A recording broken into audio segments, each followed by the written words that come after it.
সমিতি পূর্ব মেদিনীপুর জেলার সভানেত্রী প্রাক্তন পঞ্চায়েত প্রধান কমরেড মন্দিরা পণ্ডা উপস্থিত আছেন।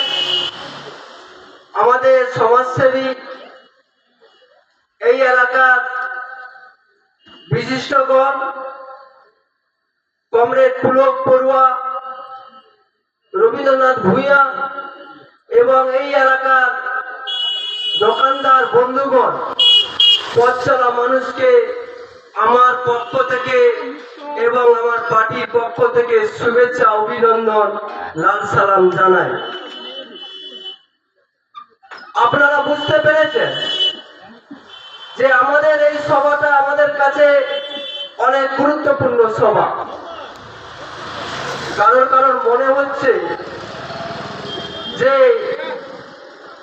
হঠাৎ করে বিধানসভায় শূন্য, লোকসভায় শূন্য, এরা আন্দোলন সংগ্রামেতে দেখতে পাওয়া যায়। কেউ কেউ বলছে, আবার কেউ কেউ বলছে এরা প্রতিবাদী মুখ, এরাই একমাত্র লড়াই আন্দোলনে থাকে। আমাদের মূল লক্ষ্য, আমাদের আপনারা জানেন কিছুদিন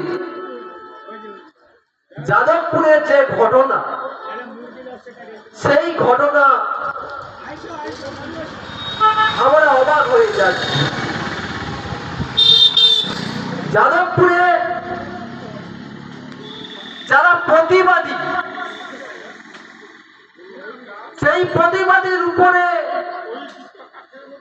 অত্যাচার শুরু করছে, বহিরাগত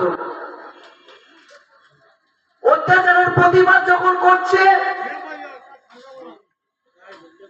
আগে উনি বুদ্ধিজীবী ছিল, উনার বুদ্ধি বিক্রি করে উনি তৃণমূল কংগ্রেসের ঝান্ডা ধরে দলে যোগ করে উনি এখন শিক্ষামন্ত্রী হয়েছে। সেই শিক্ষামন্ত্রীর গাড়ি ছাত্রদেরকে পিছে দিচ্ছে। আমরা লক্ষ্য করে কি দেখলাম,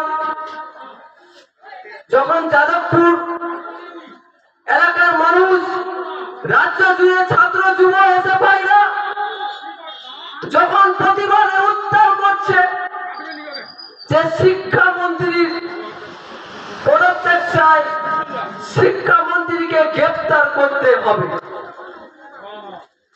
এই আন্দোলন চলছে। এই আন্দোলনের মধ্যে আমরা কি দেখলাম?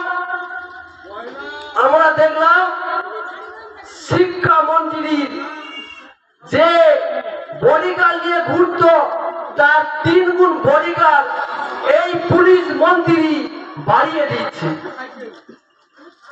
যাকে আমরা জেলে যাওয়ার কথা বলছি,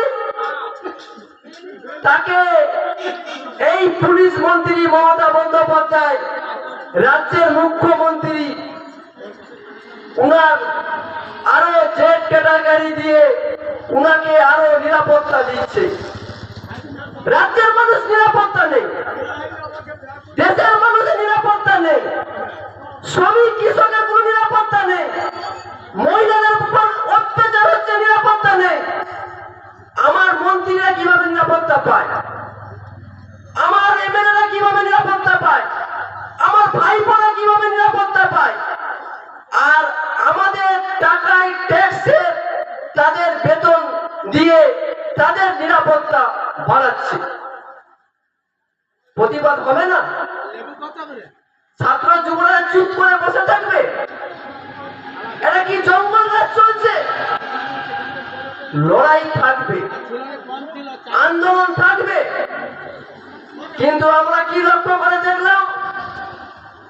শুধু কি যাদবপুর না, শুধু কি হাওড়া না, শুধু কি দার্জিলিং না, শুধু কি জঙ্গলমহল না, এই নন্দীগ্রামেও পুলিশ মিথ্যা মামলা করছে। আমাদের পারিবারিক গন্ডগোল হচ্ছে,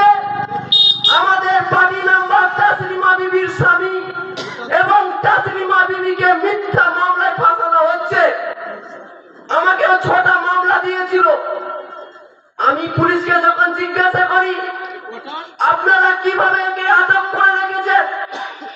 আপনি আটক করেছেন না গ্রেফতার করেছেন? যে তদন্তকারী অফিসার ও বলতে পারছে না যে আটক কি আর গ্রেফতার কি। আমি যখন জিজ্ঞাসা করি যে আপনি কেন একে ধরে রেখেছেন, আপনি ছাড়ুন, বলছে না বড়বাবু বলতে পারবে। আমি বলছি বড়বাবু আপনাকে কি বললো জানার দরকার নেই, আপনি টেবিলে আছেন, আমি আপনাকে জিজ্ঞাসা করব। তারপরে উনি বড়বাবুকে ফোন করলেন, নন্দীগ্রামের আইসি প্রসঞ্জিৎ বাবু, উনি আমাকে ফোন করে বলছেন আপনি আমার ডিউটি অফিসারকে হুমকি দিচ্ছেন। এই হুমকি আপনি জানেন আপনাকে আমি কেস দিতে পারি।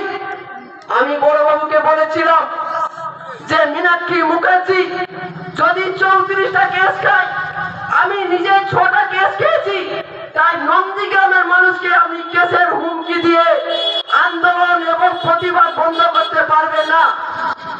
আপনার যদি জানা থাকে আপনি খোঁজ নিয়ে দেখে নিন।